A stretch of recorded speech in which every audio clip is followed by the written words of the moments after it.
Welcome to The Gateway, your compass through the magical waters of the spirit communication, broadcast live from United Public Radio, 107.7 FM New Orleans. I'm your host, C.L. Thomas. It's been one of those weeks, guys. So I'm a little bit off at the moment, and it's only Tuesday. I've been running around like crazy all day trying to get ready for this trip to New York tomorrow. And I'll be on the East Coast for the next 2 weeks. That said, next week I will be absent from this show, but I will have a rerun. I haven't decided which one I'm going to rerun yet. But my guest that I had for that night, he's going to move to a different date.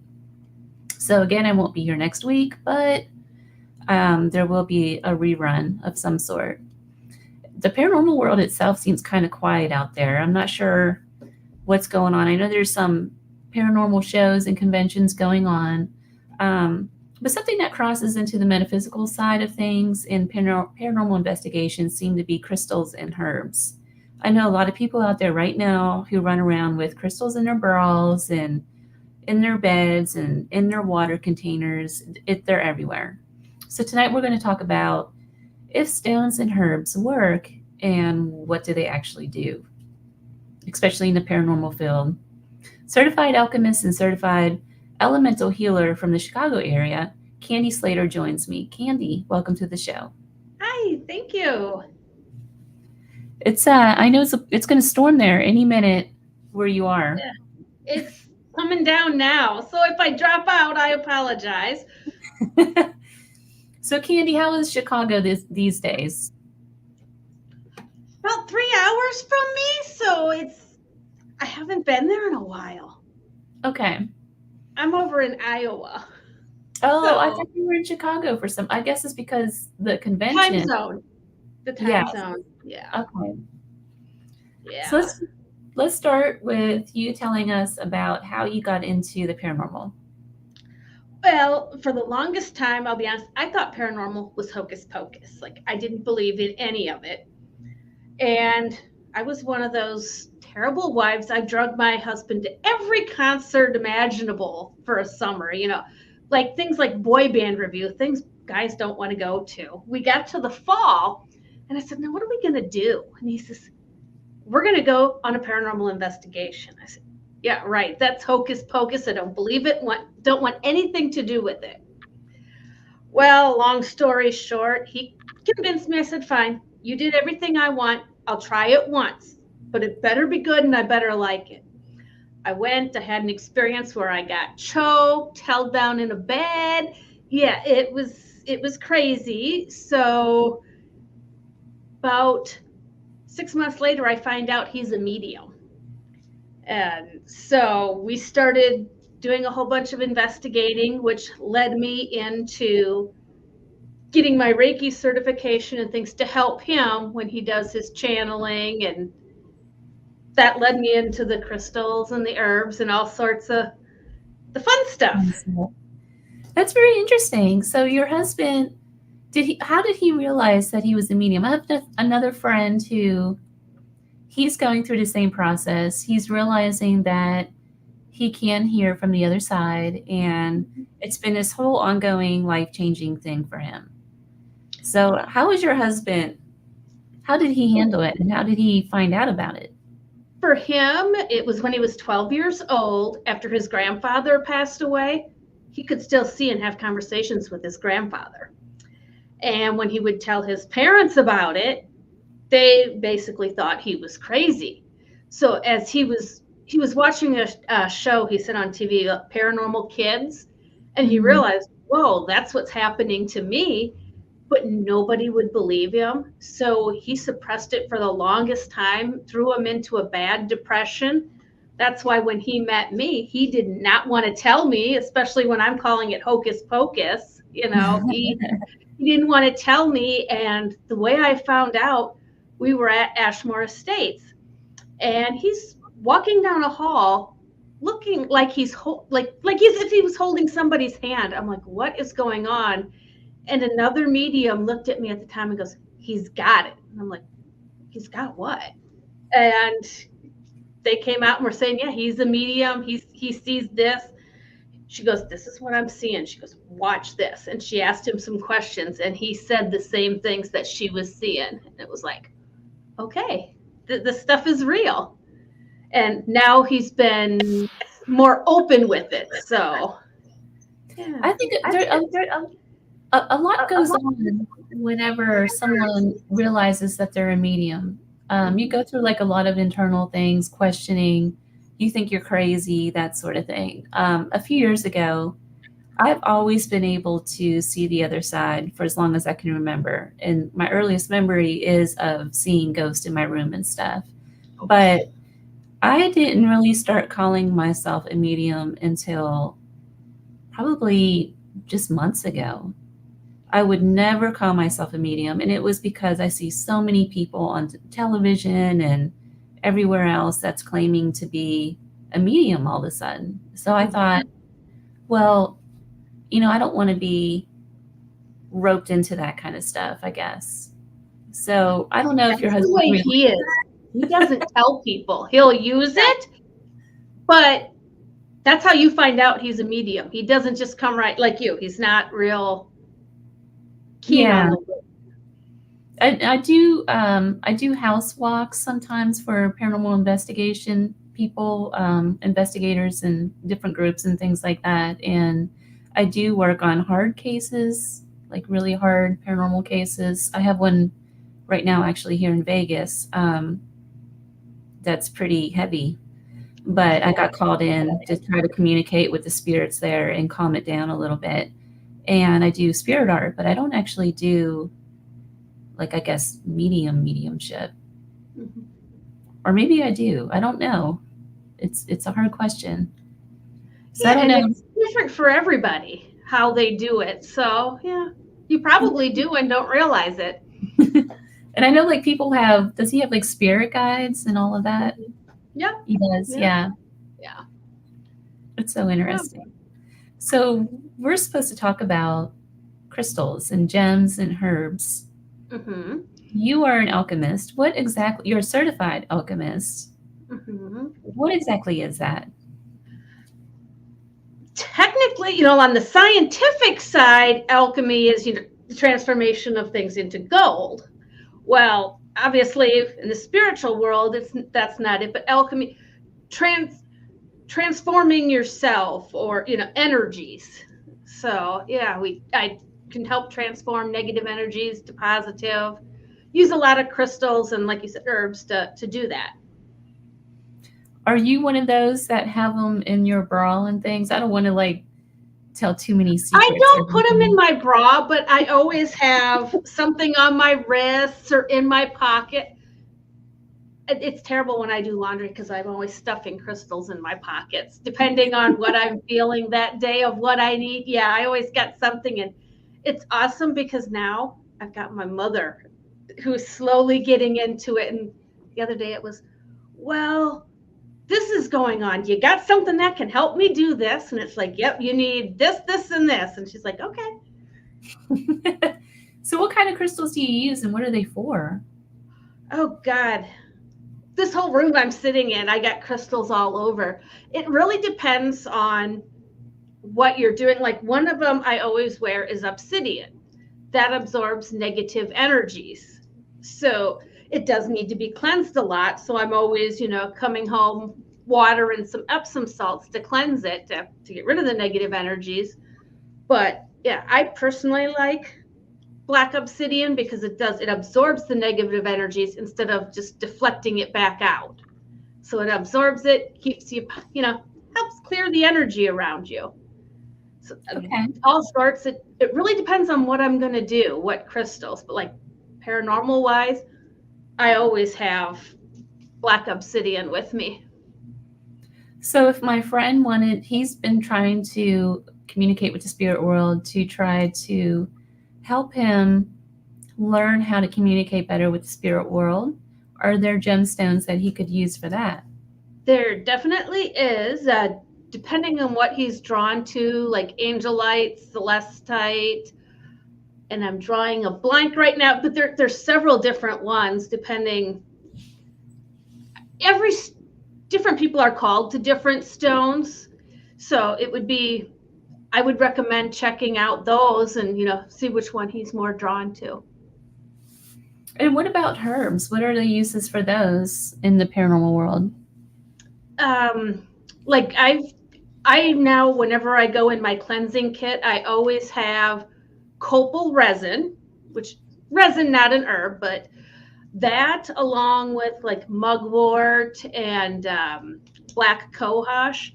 I was at an investigation once, and someone else who was there had an attachment that would not leave them, and we had to take them outside, do some Reiki on them, and was using the herbs, put them on charcoal disc and burned them and used the smoke to help cleanse that energy out of them. Copal, when I was in, I think it was Mexico, the Mayans used a lot of that copal. Yes, that's exactly what I use, Mayan copal. I love that. I like the smell of it. Have you seen the spirit boxes that have the crystals tied into them? Yes, clear quartz.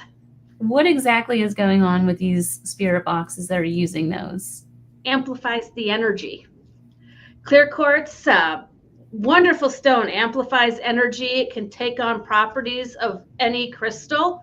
So there are some people that'll take their clear quartz and be like, oh my God, I wish I had black obsidian with me right now, and kind of meditate with it and, protect me like black obsidian would.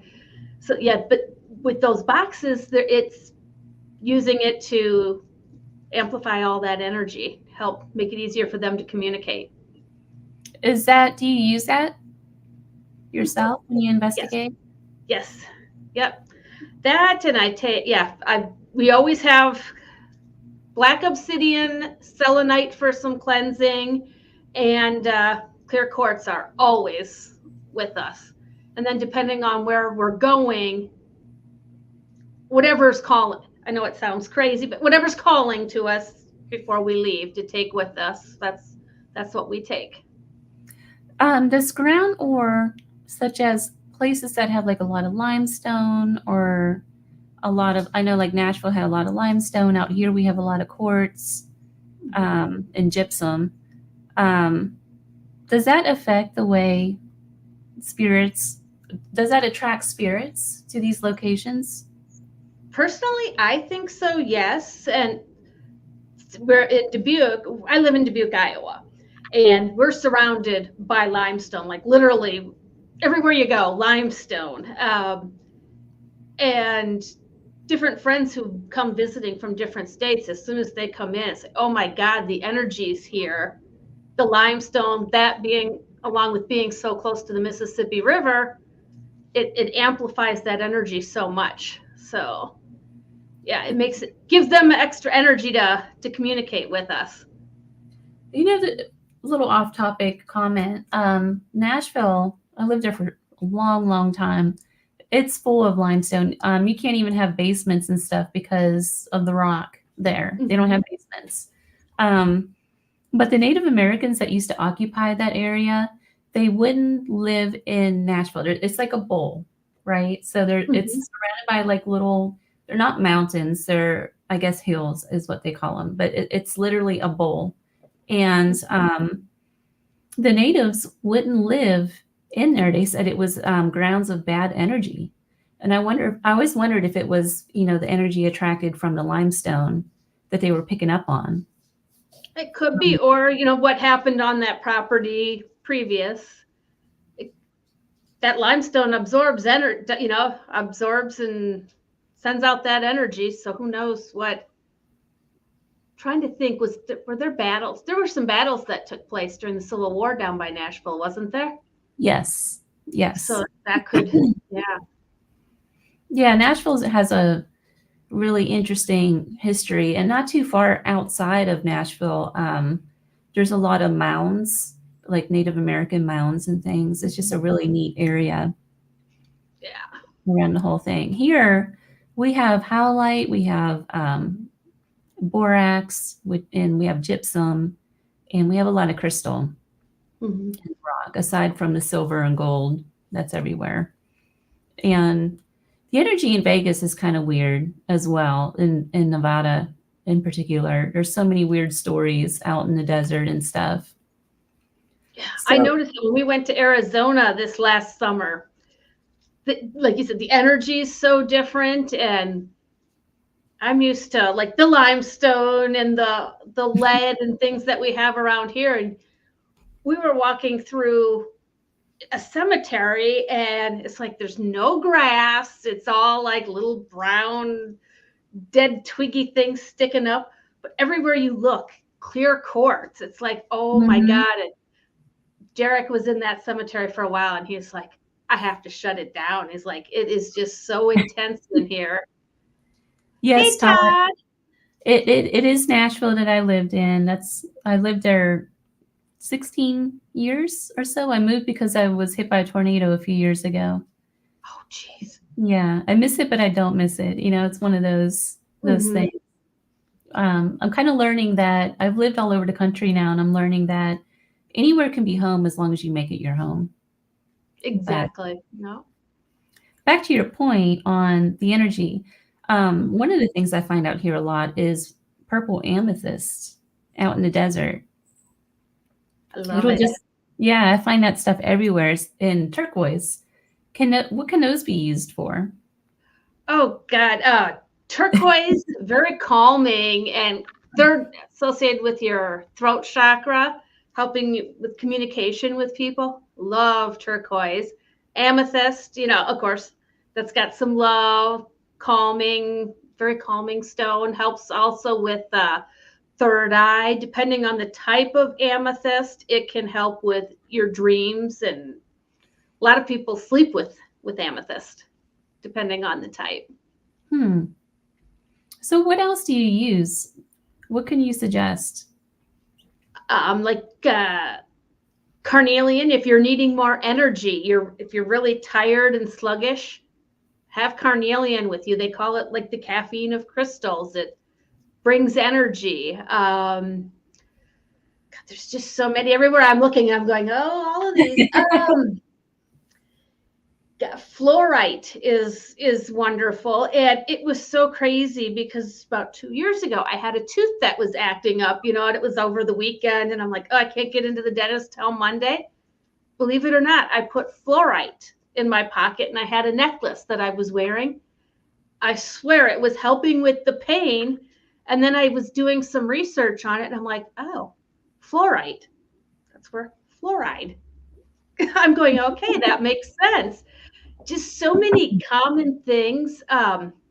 One thing I do in every window in the house, there's a little glass container, just a small little jar with Epsom salts and rose quartz in it.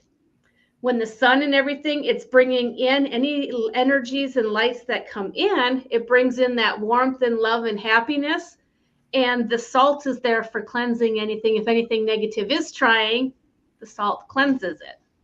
So then I just once a month dump the salt out and put new salt in and cleanse the quartz. Speaking of salt, when people, this is going to be a Pandora's box, to get into weeds a little bit. I know there's a lot of arguments about whether sage works or not, but it depends on the person, right? What works for whoever's using it. To me, it depends on, I agree, it depends on the person. I will use it for things, but it doesn't seem to last as long. Like copal, I use the copal resin, mix that sometimes with like benzoin resin, which is great if you're doing things with angels. I use Apollo. I get little chips of Apollo and put that in and burn that. But yeah, and other people swear by it. And I think a lot of it is intention. If you're believing it's going to work, by all means, keep using it. Don't let somebody say, well, it doesn't work. Just stop it. Because if it works for you, keep doing it. That's interesting too. It is about intention. I think I say that in just about every show so far. Yeah. It's, what works for me might not work for you. we're all different. So God, I just keep looking at everything. That's like, oh yeah, that like one of the things a friend taught me this, and it has worked wonders. Do you have hardwood floors? I do, yes. Okay. Take a little bit of water. If you have Dead Sea salt, preferably Dead Sea salt. Otherwise, like Epsom salt, or even if just plain table salt, a little bit of cinnamon, and it's this blue powder that comes from Portugal called blue azul powder. You put a little bit of that in your water and take your rag or your mop and wipe it on the floors. And as you're doing it, my friend taught me, she said, you say water to cleanse, blue powder to seal and protect, salt to ground and purify, and cinnamon for prosperity and abundance. You'll notice a huge energy shift in your house. I'm going to try that. Amazing. It really does. Especially we use it a lot, especially the hardwood, you can do it on laminate, tile, anything. And if you don't have tile, put it in the spray bottle and just kind of spray some in the air. But don't do the mistake I did. I put too much blue powder in the first time. I stained things. It's like, oops. Oh, no. Yeah. But with us going paranormal investigating, just helps. You never know what's on your clothes. That funk that gets on your clothes and things when you come home. So it's always nice when you come home and everything's all that great positive energy. And so I want to ask you, people always ask me what frankincense is used for and why people use frankincense and myrrh. And that goes way back to biblical times. Are there historical things to using gems and herbs and all of this? Oh God, yeah, a lot of it does go back to history. Like they talk about what's her name? Cleopatra used to grind up, is it lapis? I could be wrong, but she used to grind up a blue stone, and that's, they say, what she used like eyeshadow, like the powder, something. I don't, there's all sorts of things, and they talk about, the different energies of this. God, there's so many, and I'm just getting hit with all of them. But yeah, there's like frankincense and myrrh. I make these bath salts, and I use the oils, frankincense and myrrh, for cleansing and grounding and purifying. Do you, in a sense, kind of evoke can you invoke a certain ancestry when you're using certain herbs that have some kind of historical relevance, like copal, for instance? Can you, in a sense, invoke the ancestry of lions for protection or clearing? And the same goes for, I don't know a whole lot about the Vikings and what they used, but as far as herbs, and I'm assuming they use something.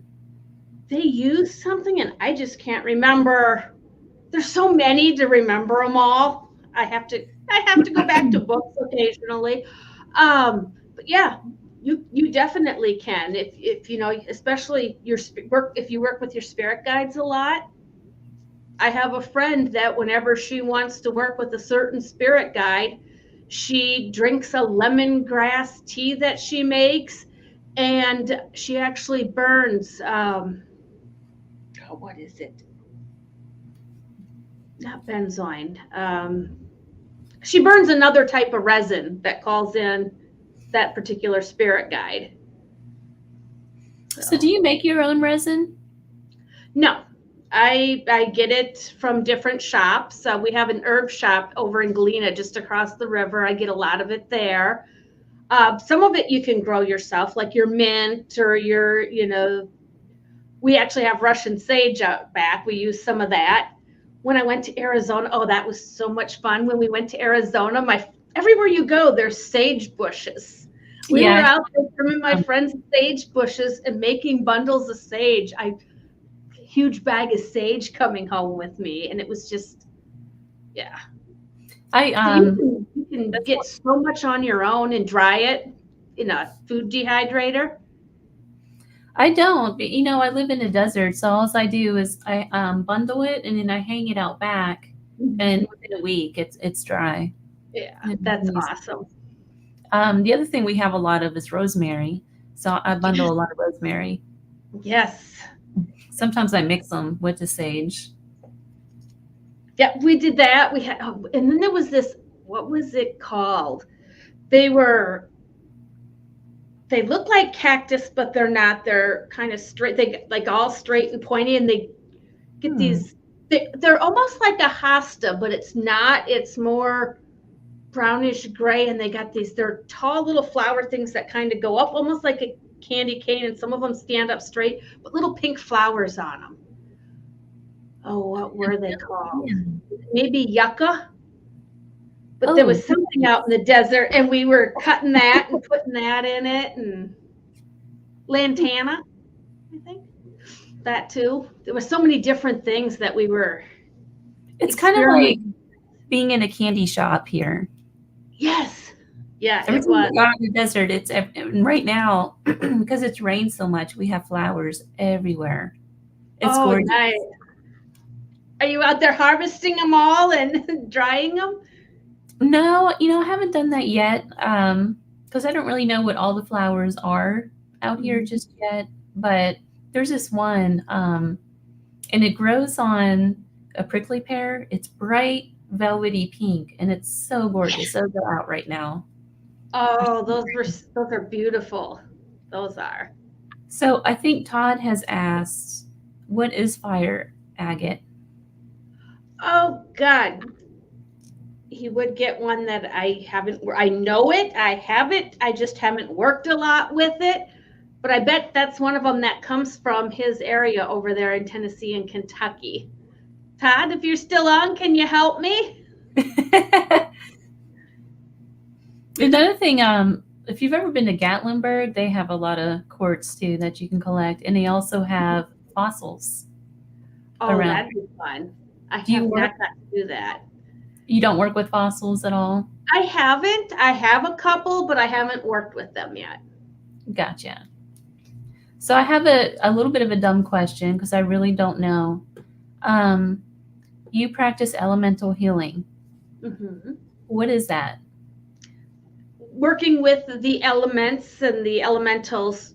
When I do my Reiki, I incorporate that in with it. So when I call them in and they help, like do different cleansing things, or I'm sitting here talking with my hands again. I'm sorry.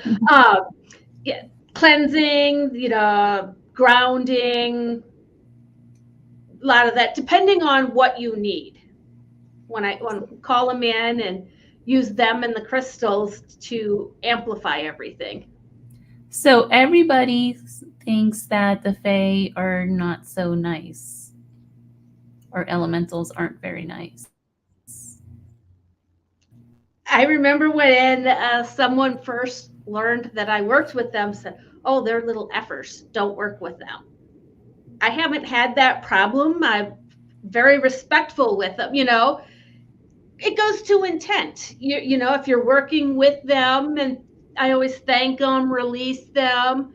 You can give them an offering, like if you've worked with them, set something outside for them, and like oranges, or something, set something sweet out. The fairies, they love candy. I leave little candy things out there. I've never had a problem. But yeah, some people have said they're nasty. So personally, I think it's intent. And what you thought, kind of, if you meet somebody and you think, oh, they're going to be a nasty person, you're probably not going to like them. But if you go in and say, hey, I like that person, Todd hit it perfect. Thank you, Todd. He helped me with my wording. You get what you give with elementals. That's a perfect way to put it. I always thought that was like a British thing, something that's over in Ireland somewhere. And the first time I connected with elementals was in California, and I had no idea that they were even here. Mm-hmm. But how do you appease them? Like, what do you use specifically? I use a lot, like the fruit, oranges, depending on what I've done. Sometimes lighting a candle and leaving it outside for them. Just bowl of fresh water. If you're doing something with the water elementals, with the sylphs. It really depends on what you're doing. Okay. What kind of energy can they bring in to In- help?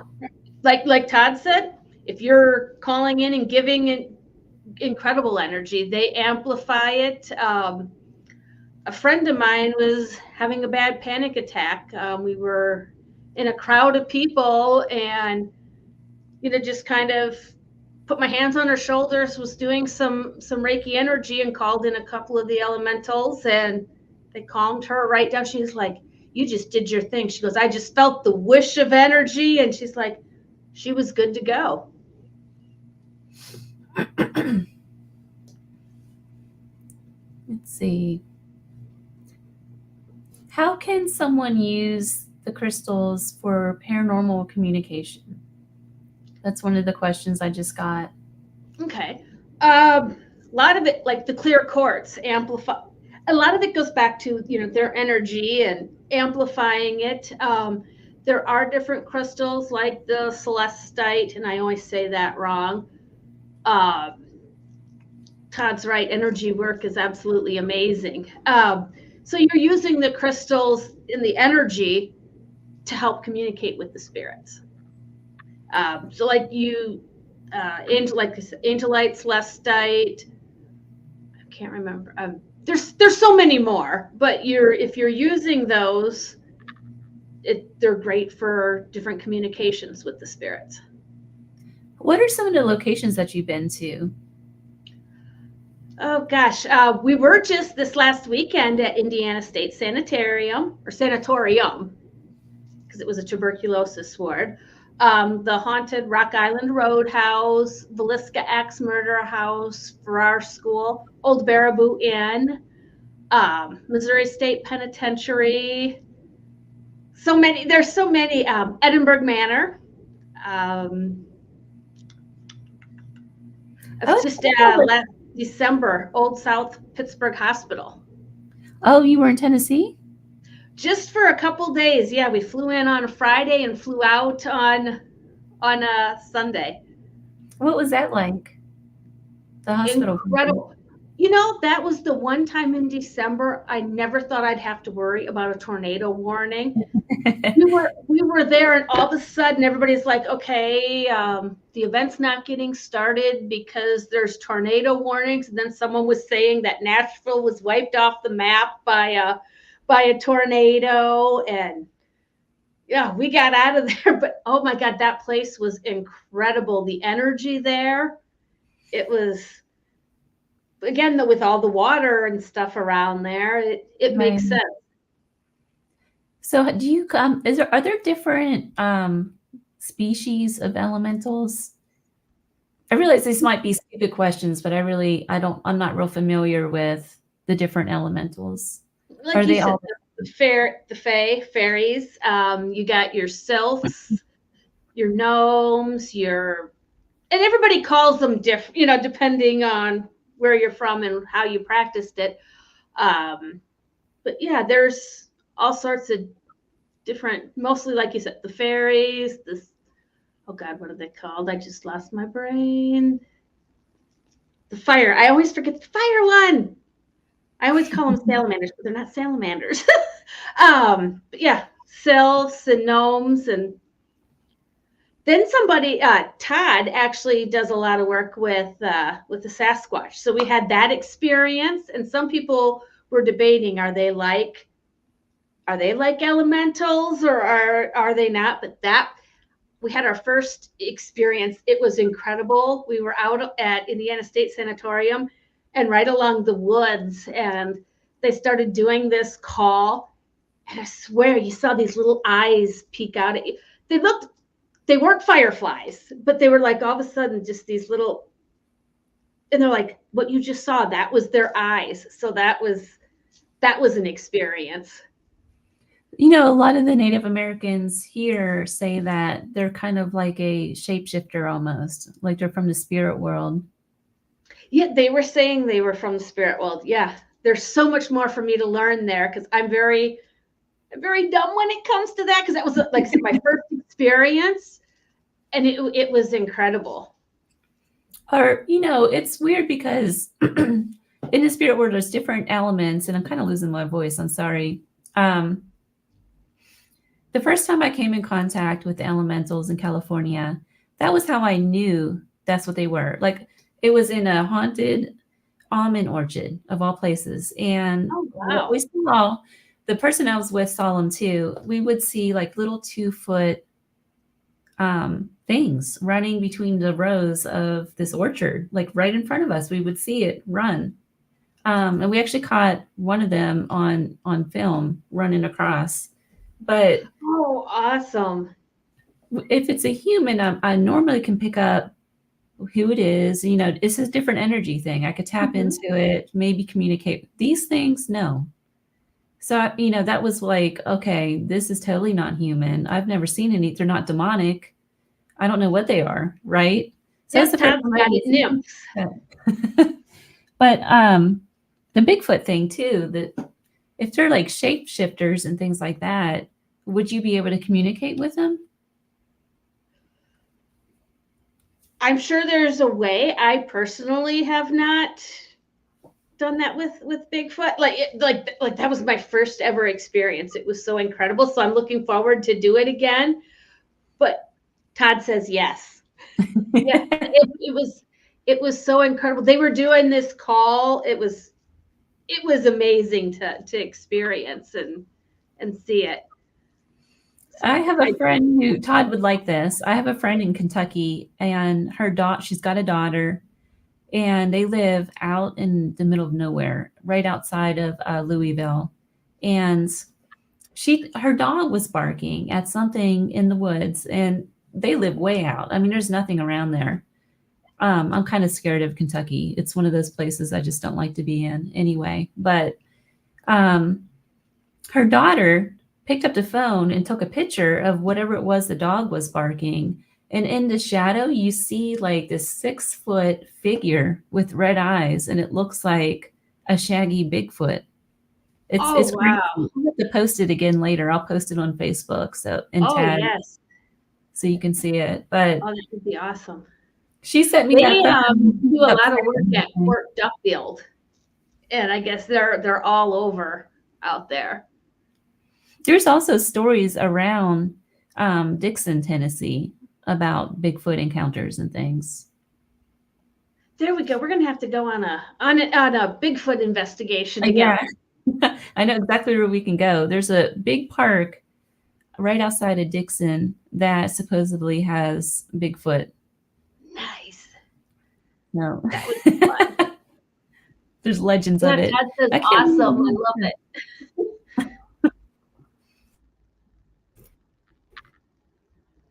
So, Candy, we have about 15 minutes. I really want to talk about the show that's coming up, the paranormal convention that you have coming up. Yes, yes. Tell I'm so excited you're gonna be there and I get to meet you in person.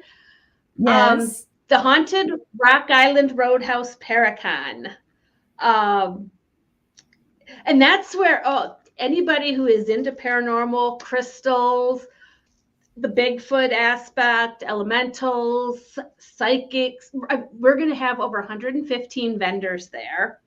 You're actually Wow. in a haunted location. So instead of being, at a hotel all in a convention room, you're actually going to be in the location itself, so it's not going to be your black tie type event. It's going to be you're right in the location. All the money for it is going to the historic preservation of this building to, get it back in. Not that it's not in shape, but keep it preserved and help, get like new roof on it, that type of thing.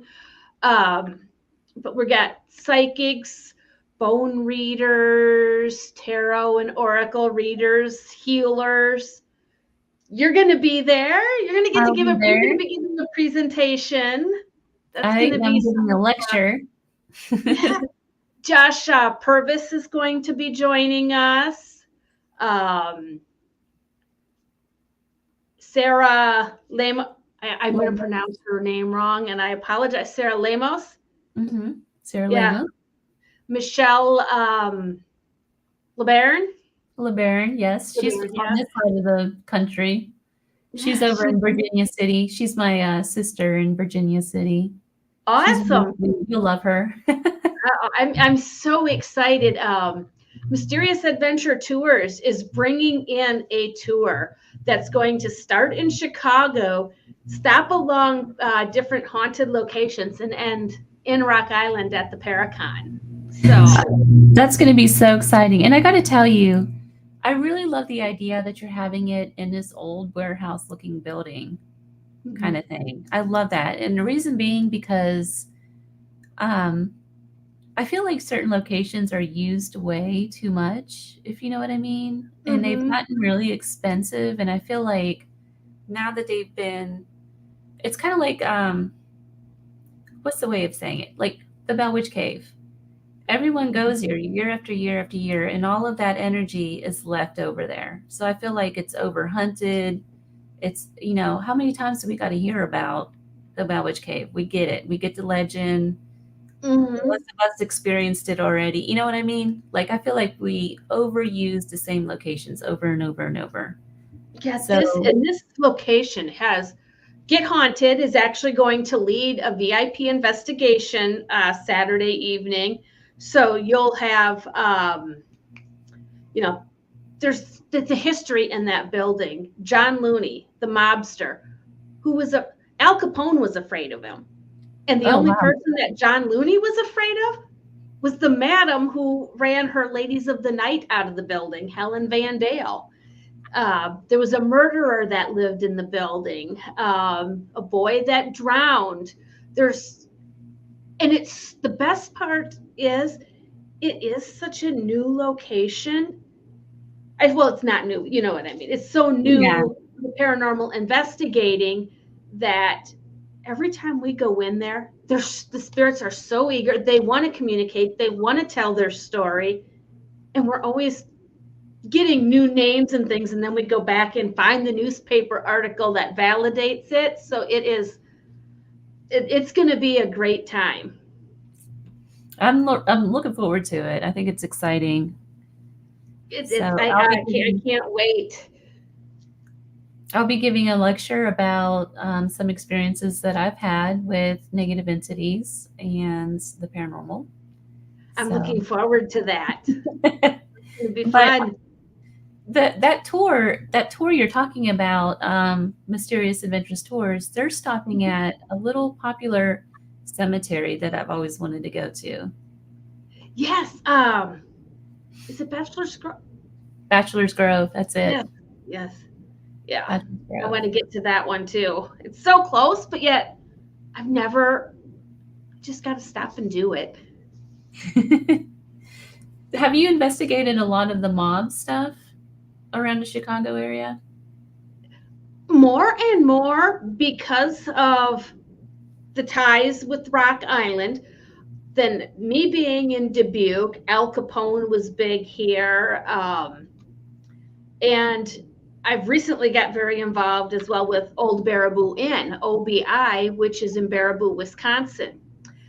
That big with Al Capone. They actually have a pole in the basement that was, I don't know if you want to call it the murder or torture pole, but there's whip marks still in it. There is actual still bullets in this pole, and the energy there is just insane. And Derek, when he was every time he goes there, if he's by that pole, he gets the visions of some of the things that happened there, and it's just so tragic. But we've tied it, you can tie Al Capone between the two buildings. So I like going, okay, now where else has Al Capone been? Where else might we run into him? Well, I'll tell you, if you go to Tennessee, He was running a racket moonshining business just outside of Chattanooga, and because of the railroad, he was able to move everything through Chattanooga, north and south and west. And Okay. so he was in hiding for a while on the top of Mount Eagle, and there's a little restaurant right on the top of Mount Eagle, and now it used to be his hideaway house. So you Oh, can go there. wow. You can also go to the Reed House in Chattanooga. I think it's under a different name now. It's a little hotel from the 30s, 20s, 30s Okay. era. It used to be called the Reed House. If you research Reed House, I'm sure it'll come up. Okay. But he was actually held there when they arrested him. Oh, I actually wow. stayed in his room. I got to stay in his room, and Oh, they how said, was that? you know, I didn't connect with Al Capone, but there was a lady in there. Okay. I don't know who she was or anything, but yeah, that's what I connected with. It wasn't Al Capone, unfortunately. But I mean, he's been in the Tennessee area, so that house has not burnt down. It's actually a restaurant. It's an actual restaurant that's up and running for Oh, dinner. wow. Great. Todd asked, I think that house burnt down a few years back. No, it's still running. It's up. And also that park is called Montgomery Bell Park Okay. Okay. in Tennessee. When we were there, we stopped at, oh, what was it called? Like where you head up to go to the spot where you could see 7 states at once. There's that house. It's a white house and there's like a cabin there, and I'm drawing a blank on the name of it, but Is that Lookout Mountain? yes, on Lookout Mountain. Yeah. Yeah. Oh my God, the energy is there. That was insane. That was we the day we went, we were headed to South Pittsburgh. It was so foggy you couldn't see 10 feet in front of you. So we didn't get to see 7 states at once, but oh yeah, we so sad. And then reading some of the history with what happened there, it was Coal mining industry in the Appalachians. It's really kind of a Chattanooga's nice, but when you start getting out in the outskirts toward Knoxville and into more of the Appalachian areas, you really see the turmoil that happened with the coal mining industry up through there. You see some really hard luck people, I guess, through the mountains there. Oh, yeah. But We didn't get that far. We were pretty much from the airport down to South Pittsburgh. We did stop in. Yeah, we did that. What's it called? Ruby Falls. Ruby Falls, yes. That was nice. That was great. Kandi, I feel like you live in Tennessee. You know all these Tennessean places. No, just those couple things, and that's it. That's what I spent the last 16 years or so running around all the haunted places and eerie places of Tennessee. Oh, you had to have a good time because just maybe I remember it so well because it was just back in December, but it was, I hated for it to end as far, so much it's just scratching the surface of it. Yeah. Well, Kandi, we are out of time. Where can people find you, first of all? And what projects do you have coming up? And where can people purchase tickets for the convention? Okay, so you can find me on Facebook as Kandi Slater, or we started our team page From the Ashes Paranormal.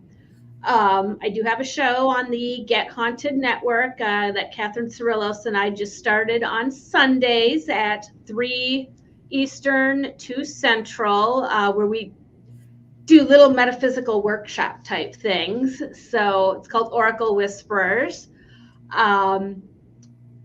Doing some work with Get Haunted and tickets for the Paracon. The big thing is the Paracon coming up, and you can get your tickets at Extreme Ticketing, and it's Extreme with an X, not with an E. Extreme Ticketing, and you'll be able to get your tickets for the Paracon, the bracelets. We're getting T-shirts made, and a few other special one-of-a-kind things.